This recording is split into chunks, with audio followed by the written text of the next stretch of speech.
వల్లంకి పిట్ట మెల్లగా రమ్మంట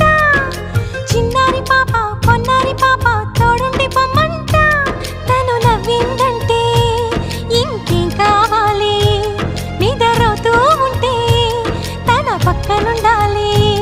ఈ బంగారు పాపను కంటికి రెప్పగా కాచుకోవాలి వల్లంకి పిట్ట